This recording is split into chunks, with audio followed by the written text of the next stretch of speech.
Halo teman-teman Janjilogi, apa kabar? Ridwan pastinya pada sehat keluarga. Yes teman-teman, di sebelah saya sekarang sudah ada Suzuki Grand Escudo XL7 yang mana sudah dimodifikasi menjadi sebuah monster untuk off-road, lebih besar dari aslinya, lebih terlihat sangar dari aslinya, dan pastinya saya nggak sabar ya untuk setelah ini langsung kita test drive off-road. Nah, tapi pertama saya pengen ngomongin dulu tentang Suzuki Grand Escudo XL7. Mungkin kalau masyarakat umum, orang lebih awam dengar nama Suzuki XL7 ya, atau XL7 ini lebih teringat pastinya dengan MPV-nya yang banyak beredar di jalanan. Tapi untuk para penggemar kendaraan 4x4 atau penggemar off-road, XL7 ya mobil ini dia teman-teman, yang udah hadir lebih dulu di Indonesia dari tahun 2003. Tepatnya pertama kali diperkenalkan saat pameran Gaikindo 2003. Nah, ini termasuk ke dalam generasi kedua dari keluarga Suzuki Escudo dan juga Sidekick atau Fast. Di mana untuk yang generasi kedua ini udah ada yang duluan lebih dikenalkan, yaitu Suzuki Escudo 2.0 dan ada juga Escudo yang 1.6 atau 1.6. Kemudian hadirlah yang versi long wheelbase dengan mesin yang juga lebih bertenaga dengan kapasitas yang lebih besar. Dan sampai sekarang ini, boleh dibilang sebenarnya Grand Escudo XL7 ini menjadi satu-satunya ya dari keluarga Escudo atau Vitara yang memiliki wheelbase sepanjang ini. Dan yang ada di samping kita ini adalah mobil milik Om Riko yang membangun mobilnya di bengkel Exitos, dan ternyata ini merupakan mobil off-road perdananya.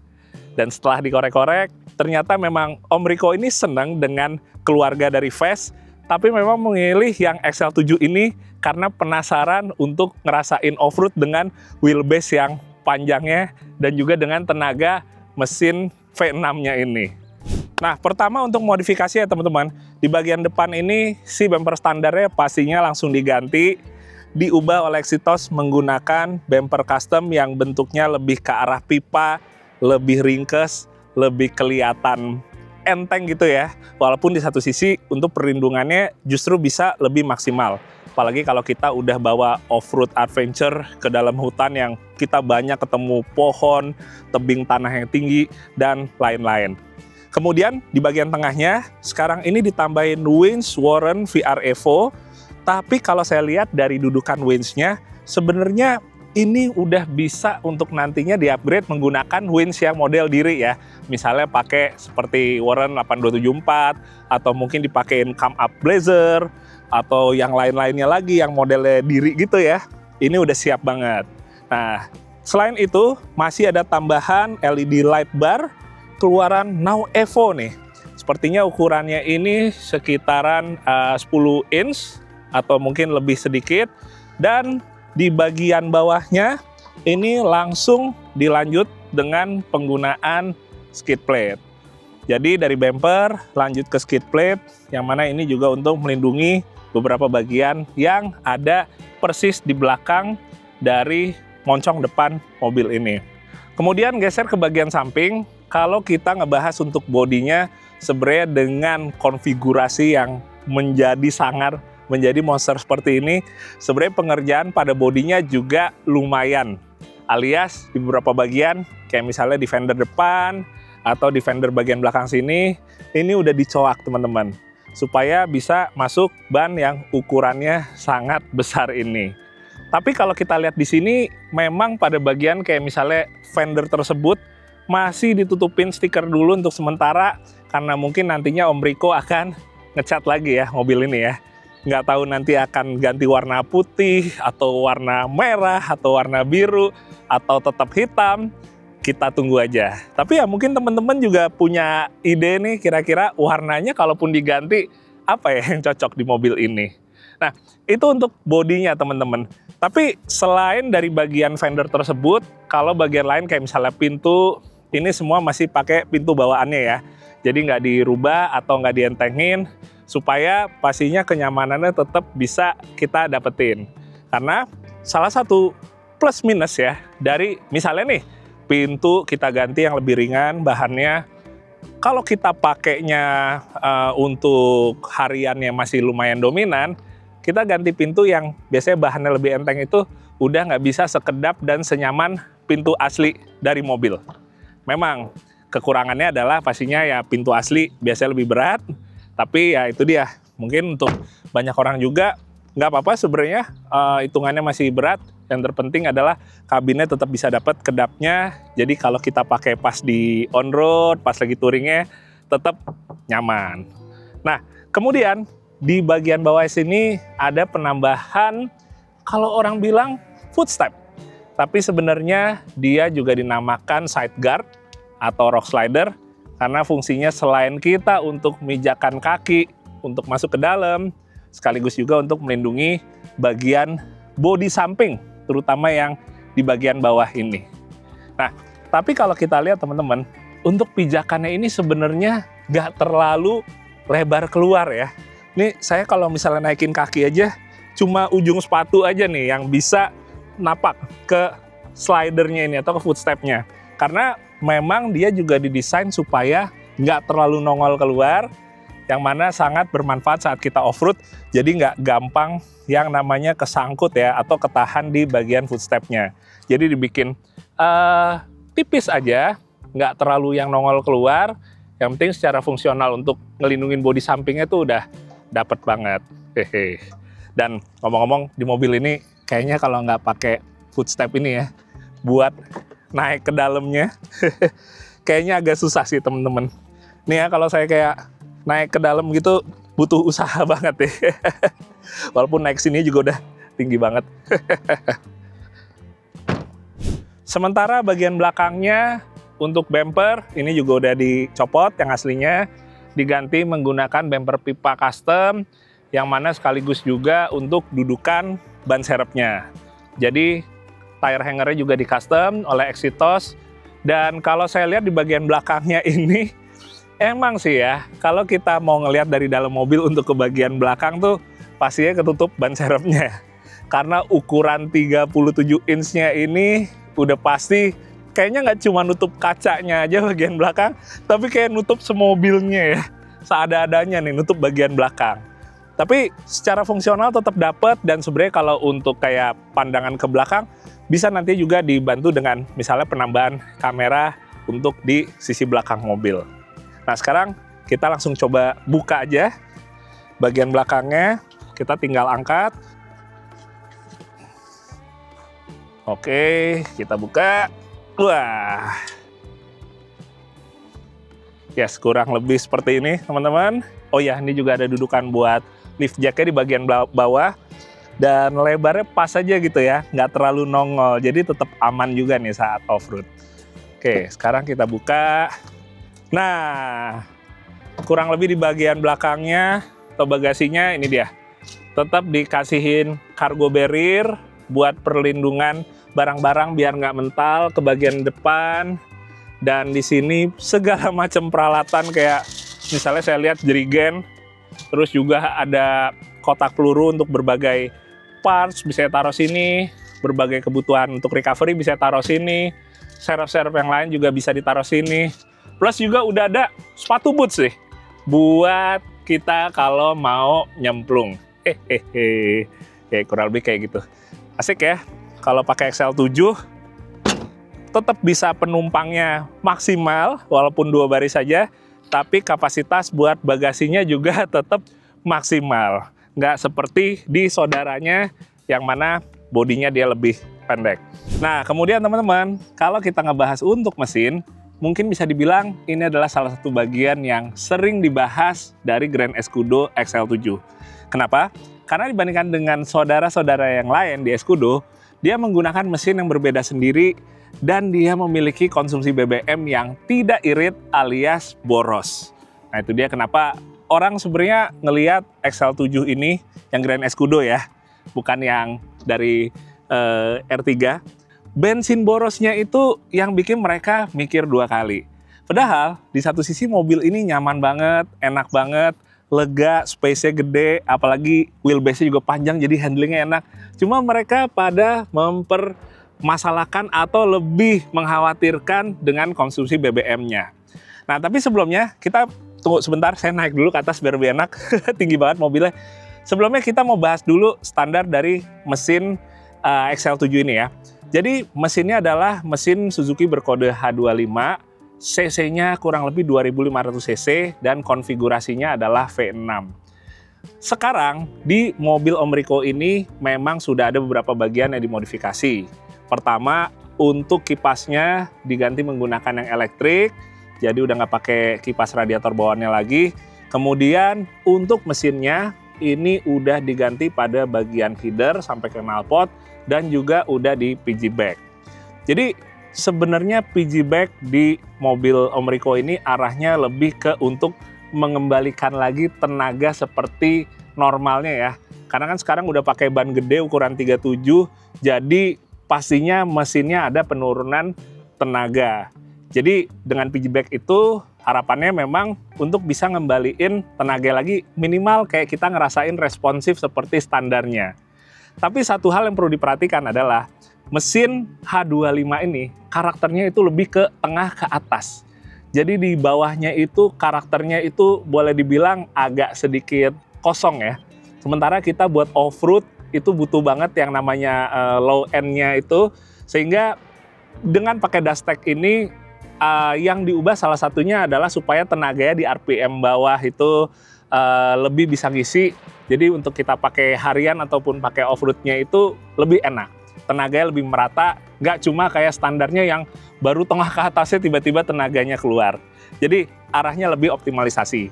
Dan menurut Exitos setelah dikasih PG bag Dustech ini, di roda tenaganya sekitaran 150-an untuk HP-nya, sementara torsinya di sekitaran 200-an Nm. Udah lebih dari cukup. Nah teman-teman, sekarang saatnya kita buat ngolong nih. Ini yang pasti teman-teman nanti nih. Tapi sebelumnya teman-teman, saya lagi menggunakan merchandise dari JJ Logi. Ini adalah series yang Dakar 2026. Mohon bisa supportnya teman-teman, selain doanya untuk kelancaran saya insya Allah nanti di Dakar 2026, kalian juga bisa support dengan membeli berbagai macam merchandise-nya. Ada yang t-shirt, ada yang jersey, dan kalian tinggal langsung aja cek di kolom deskripsi, itu udah ada, kalian bisa beli di Shopee, atau bisa juga sebenarnya beli di Tokopedia, kalian tinggal cari aja langsung nama tokonya, JJ Logi Merchandise. Oke, terima kasih ya sebelumnya. Yes, kalau kita ngomongin bagian gardan depannya, jadi bawaan dari Grand Escudo XL7 itu adalah gardan independen atau gardan sayap. Ini udah diganti menggunakan gardan solid supaya lebih kuat untuk off-road. Maintenance-nya juga lebih enak daripada gardan sayap. Dan ini menggunakan gardan Land Cruiser 80 ya, yang mana sangat terkenal untuk digunakan off-road. Jadi dari sisi ketangguhannya, ketersediaan spare part-nya, untuk sisi modifikasinya, itu memang gardan ini dinilai sangat enak dan cocok banget teman-teman. Nah, gardannya ini nggak dikasih reinforce lagi, jadi aslinya memang bentuknya seperti ini. Paling yang di reinforce itu hanya di beberapa bagian yang kaitannya untuk misalnya dudukan link armnya di sini, kemudian di sini, di bagian bawah juga. Kemudian buat final gear-nya juga udah diganti, yaitu 1:5,2. Nah, sedikit ngobrolin buat final gear teman-teman. Jadi bawaan dari XL7 itu terhitung udah low, 1:5,1. Sementara sekarang pakainya 1,52. 1:5,2, sorry. Hitungannya sebenarnya kan emang nggak jauh dari standarnya yang 5,1 ya, naiknya hanya sekitaran 0,1 aja. Tapi sekarang kan bawaannya udah bukan ban standarnya lagi, udah pakai ban ukuran 37. Nah, jadi mau nggak mau kan sebenarnya final gear 1:5,2-nya ini masih tekor. Apalagi kalau misalnya kita kayak pakai untuk awalannya gitu tuh terasa berat. Nah, di mobil ini sebenarnya ada solusinya supaya bisa membuat rasionya itu optimal lagi untuk ukuran ban ini, yaitu pada bagian transfer case-nya. Nanti kita bahas di dalam. Tapi yang pasti untuk kaki-kaki depan, selain final gear udah diganti, dinaikin, kemudian udah dikasih juga ARB air locker, baik bagian depan maupun di yang bagian gardan belakang. Sementara teman-teman, untuk bagian link armnya, ini sistemnya menggunakan 5 link. 5 link itu berarti ada 5 link ya, 1, 2 yang bawah ini, kemudian 3 dan 4 di sana tuh. Nah, itu dia yang keempatnya. Sementara yang jadi kelimanya itu adalah panhard atau track bar yang menyamping ini untuk menjaga gardan biar nggak dia terlalu main ke kanan dan ke kiri. Kemudian teman-teman, untuk bagian link armnya ini menggunakan race space. Ini aftermarket yang mana memang didesain untuk Land Cruiser 80 atau VX ya.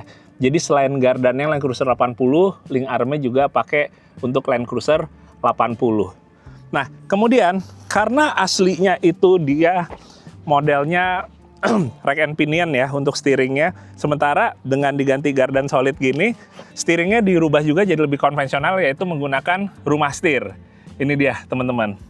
Rumah steernya bawaan dari VX juga, tapi bedanya bagian sasisnya di reinforce lagi.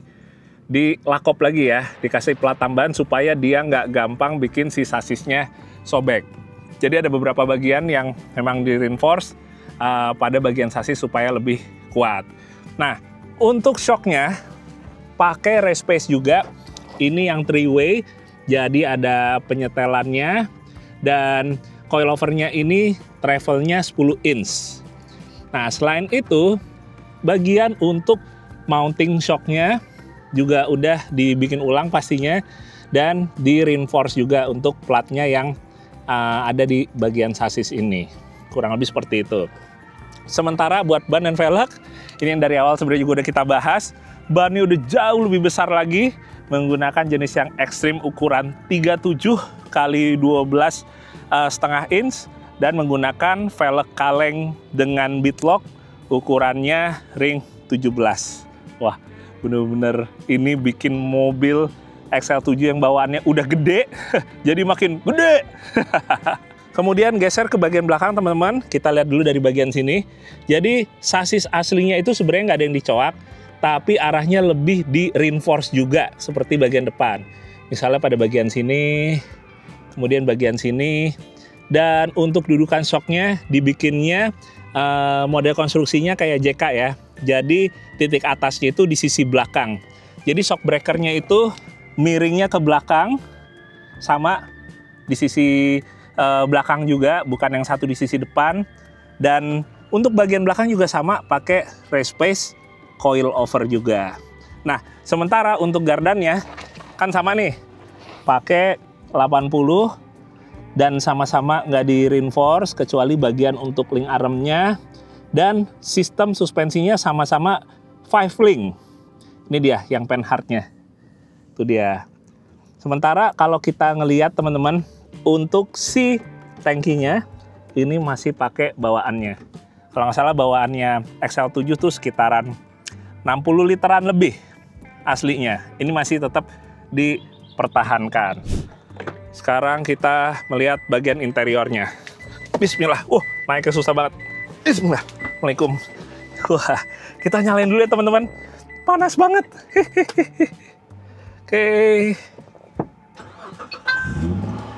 Oke, kita nyalain AC-nya.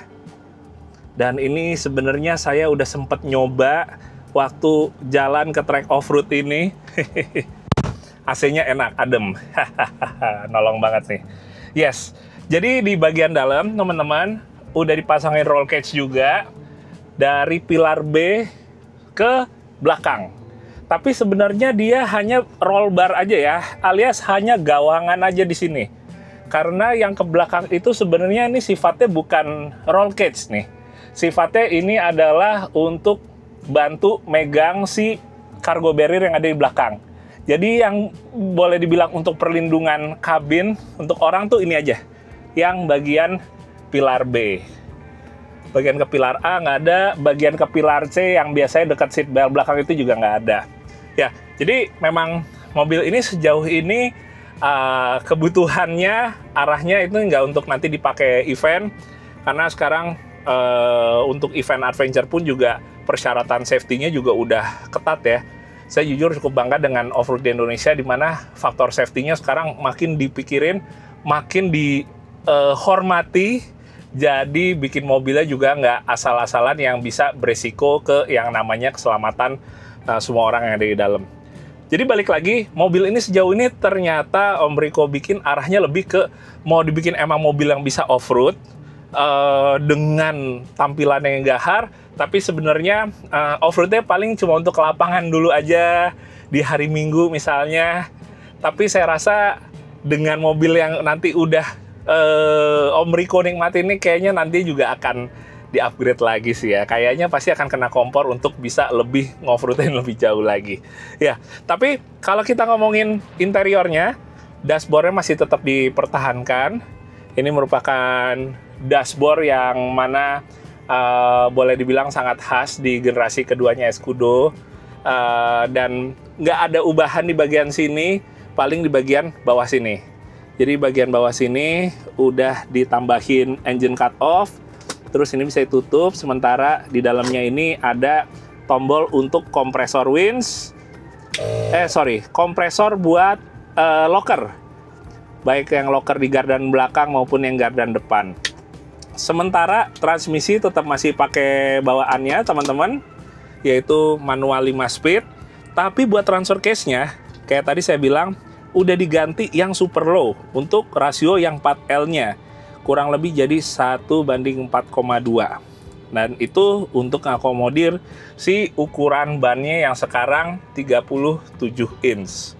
Sementara untuk bagian lain boleh dibilang relatif standar, kayak misalnya untuk joknya, kemudian bagian lantainya juga masih dengan karpetnya, bawaannya tetap ada, bagian door trimnya juga masih tergolong standar dan ya udah masih kayak mobil harian aja ya.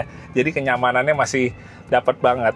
Tapi satu hal yang pasti, sebenarnya saya sebagai pengguna dari Vitara atau Escudo Gen 2 ya, walaupun saya pakainya yang pendek, emang Gen 2 ini secara kenyamanannya tuh lumayan beda dibandingkan yang generasi pertama. Walaupun kita boleh dibilang dengan tahun yang berbeda dikit, tapi rasanya tuh udah jauh lebih modern, jauh lebih kedap, lebih nggak ada berisik-berisik di dashboard, dipakainya handlingnya lebih enak, tapi memang borosnya kayaknya nggak berubah gitu ya, tetap kayaknya Vitara tuh boros gitu. Kayak mobil XL7 ini kalau misalnya standar aja ya, dalam kota tuh bisa sekitaran 1:5 atau 1:6. Sementara itu udah kayak kita pakai Cherokee, cuma bedanya Cherokee XJ gitu dengan borosnya gitu tenaganya jauh lebih gede gitu ya, lebih ada gitu. Balik lagi sih ya pasti semua akan ada plus minusnya. Termaksud si mobil Grand Escudo yang nyaman ini, kita tahu kita akan lebih banyak jajan untuk membeli bahan bakarnya.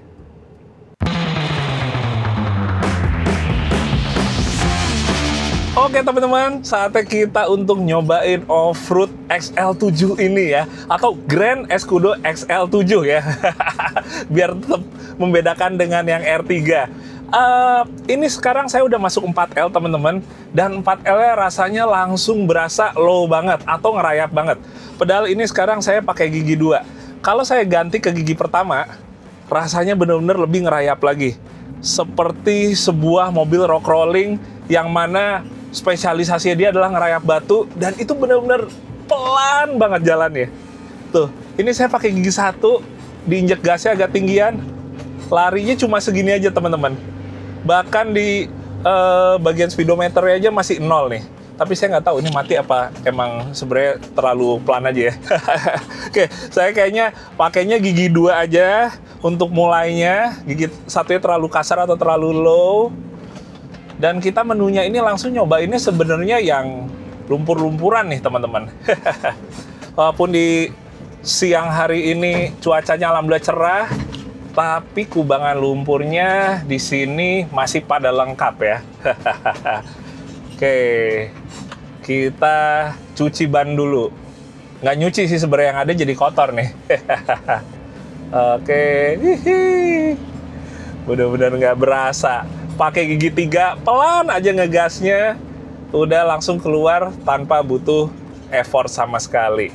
Nah teman-teman, kalau ngomongin kita udah ganti gardan di mobil kita atau axle swap ya, apalagi dari yang sebelumnya gardan sayap, gardan independen ke gardan solid seperti gini, salah satu yang saya rasain duluan sebenarnya adalah handlingnya nih. Di jalan pas nyobain kesini sih benar-benar enak banget. Jadi kayak untuk secara mobilnya bisa lempeng apa enggaknya tuh alhamdulillah aman. Habis gitu juga untuk kita ngerasain handlingnya tuh ada kayak delay-nya apa enggak, ada kayak spelengnya apa enggak tuh juga alhamdulillah aman. Jadi itu sebenarnya udah jadi salah satu penanda juga ya kalau pas off-roadnya itu kita tahu nih secara konstruksi dari axle swap-nya ini udah dikerjakan dengan benar gitu, dengan proper. Tinggal ngerasain aja nanti begitu kita udah ketemu beban kayak misalnya entah lumpur yang dalam atau kayak ada tanjakan turunan yang bikin rodanya mulai naik turun, itu tuh mulai diuji juga tuh. Dari mulai steering sampai si gardan kira-kira udah bener belum nih instalasinya atau pemasangannya. Biasanya tuh jadi salah satu hal yang penting banget. Jadi jangan sampai siapapun juga kita misalnya mau axle swap ya, mau ganti gardan gitu, kita udah dapat sangarnya, kita udah dapat tampilannya yang jadi lebih maco lagi, lebih maskulin lagi, tapi ternyata handlingnya pas dicobain gini tuh nggak enak. Akhirnya jadi nggak enjoy juga off-roadnya. Sebentar, saya mau balik arah dulu. Saya mau nyobain ke beberapa spot baru yang ada di track off-road ini. Oke, kita cobain handling termasuk suspensinya kalau kita lewatin obstacle dengan kecepatan agak tinggi nih. Wah, saya mau lihat apa di depan. Kita wiper dulu. Teman-teman, sebelum saya ngomongin buat si suspensinya, sebenarnya barusan yang berasa langsung beda dan nggak biasa itu adalah suara mesinnya. Biasanya kita dengar Escudo itu atau Vitara gitu 4 silinder segaris, jadi kita udah hafal suaranya seperti gimana sebuah Vitara. Tapi barusan dengan mesin V6-nya itu ternyata kayak ini Vitara Escudo apa bukan sih gitu, karena kan ini satu-satunya di Indonesia yang pakai V6 ya untuk sebuah keluarga Vitara. Oke, sebentar, saya mau cobain ke track barunya, ternyata ada di sebelah kanan saya. Ya teman-teman, jadi kita mundurin dulu. Oke, kita langsung terjunin nih ke kubangan barunya yang mengarah ke danau ini nih. Kita pakai, sebentar, kita harus koreksi sedikit lagi. Oke, kita pakai gigi 2 aja di sini. Kita jatuhin di sini. Masuk ke dalam relnya. Sekarang biarin belakangnya dulu. Udah di rel. Oke. Wah, tenaga enak banget sih.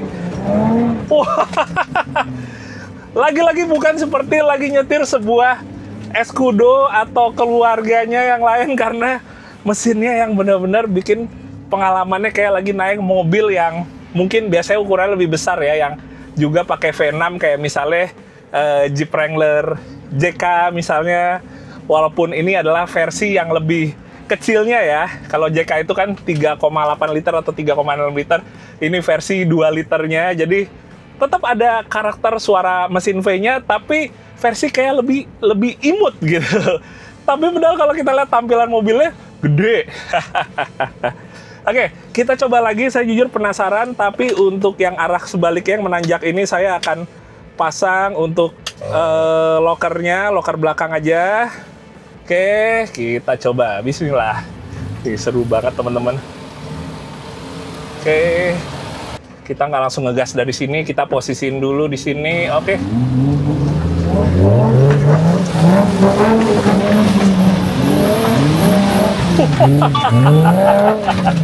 Wah, sampai dashcam-nya nyala.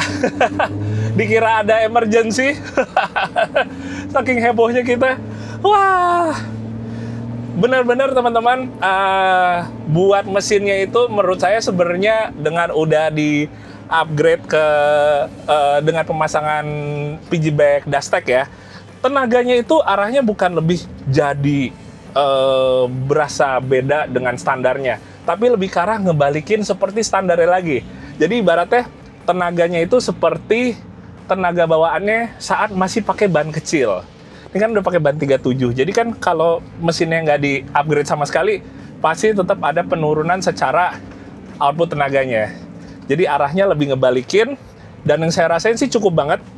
Kenapa? Karena dengan kita juga upgrade-nya terlalu istilahnya overspec juga buat mesin ya, secara endurance-nya atau reliable-nya itu akan berkurang. Yang bikin pastinya kalau kita pakai off-road, apalagi udah jarak jauh yang sampai keluar kota, kita lebih nggak tenang karena ada resiko kayak misalnya dari bagian mesin tuh yang nantinya bakal kena. Jadi kita harus cari spare part lagi dan resiko-resiko seperti gitu ya. Jadi menurut saya pakai mobil yang mesinnya itu tergolong langka, sebaiknya arahnya itu lebih ke untuk bisa ngedapetin umurnya yang panjang ya, endurance-nya yang bisa lebih baik lagi, ketimbang ngambil resiko terlalu tinggi upgrade-nya sehingga potensi untuk ada kerusakannya lebih besar. Nah, sekarang kita cobain masukin ke kuku macan ya, atau lubang-lubang yang selang-seling supaya kaki-kakinya artikulasi nih. Kita rasain travel suspensinya. Oke. Sorry. Saya kurang menjaga gas. Oke. Kita pakai gigi satu aja, kita bikin merayap banget. Oke. Wih, asik. Ini dalam loh teman-teman lubangnya di sini sebenarnya nih. Dan terkadang nggak kelihatan aja ya dari video gitu. Oke, nggak ada gesrotnya, nggak ada rubbingnya sama sekali si ban 37 ini ke kolong dari si spakbornya. Sementara berikutnya ini, kalau ini mat bogernya kayaknya arahnya lebih berat kayak ya. Kita cobain aja ya. Oke, kita turunin di sini. Waduh. Dalam. Wah. Ini bener dalam banget. Waduh. Ini saya baru sekali jujur teman-teman lewat kubangan tersebut karena memang kubangannya masih baru dan kemarin setelah jadi ya udah dikeruk dengan beko gitu, emang baru saya kembali lagi ke sini untuk mencoba ya. Dan ternyata itu bener dalam. Kita akan coba sekali lagi tapi arahnya kita balik ya. Wah, asik sih. Yes, kita gas lagi arah sebaliknya. Gila, ini bener dalam sih dikeruknya nih tiap sisinya. Oke, jatuhin dulu. Wah.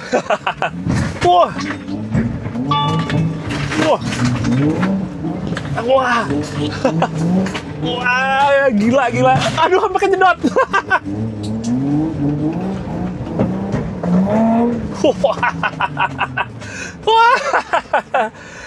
Teman-teman, habis beberapa bulan ke belakang ini saya lagi fokusin dulu untuk latihan Dakar, jadi arahnya lebih rally, lebih bukan trek-trek adventure yang ada lubang dalamnya dan sejenisnya. Ini hari ini benar-benar jujur membuat saya terobati lagi nih dengan off-road adventure, terutama yang arahnya lebih berat gitu ya, obstacle-nya.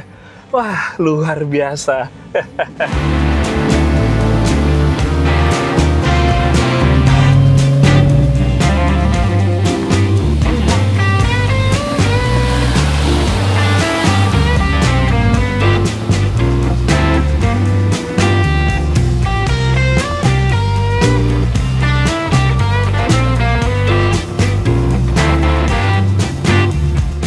Oke teman-teman, ini sepertinya akan menjadi akhir dari test drive-nya. Singkat aja tapi udah seru banget. Dan kita akan melewati satu kubangan panjang di sekitar danau yang mana ini juga trek baru di sini ya. Kita coba aja dengan XL7 ini. Oke, bismillah, gas. Suara mesinnya asik banget. Steeringnya enak. Oke.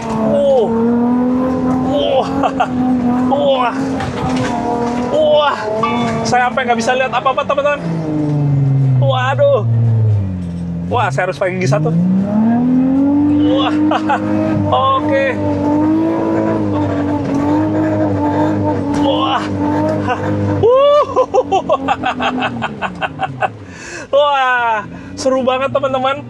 Ini bener-bener ternyata dalam, tapi hitungannya adalah untuk habitatnya sebuah mobil dengan ban yang udah Extreme 37 seperti ini, dengan modifikasi yang boleh bilang udah arahnya lebih ke heavy off-road.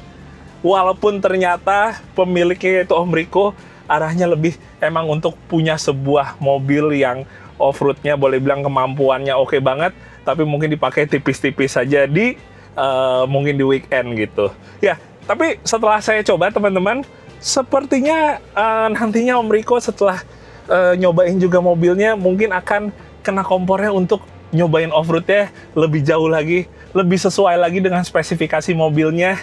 Dan semoga enjoy ya, nggak kapok dengan off-road, karena ini adalah mobil off-road pertamanya. Ya, jadi mungkin sekian dulu untuk sekarang.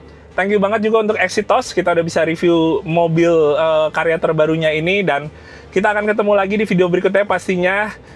Jangan lupa teman-teman untuk support JJ Logi, insya Allah berangkat Dakar 2026 dengan membeli merchandise-nya. Kalian bisa lihat di kolom deskripsi di bawah untuk pembelian langsung di Shopee, atau bisa juga di Tokopedia, yaitu tokonya JJ Logi Merchandise. Saya buat kalian semua, dadah, assalamualaikum.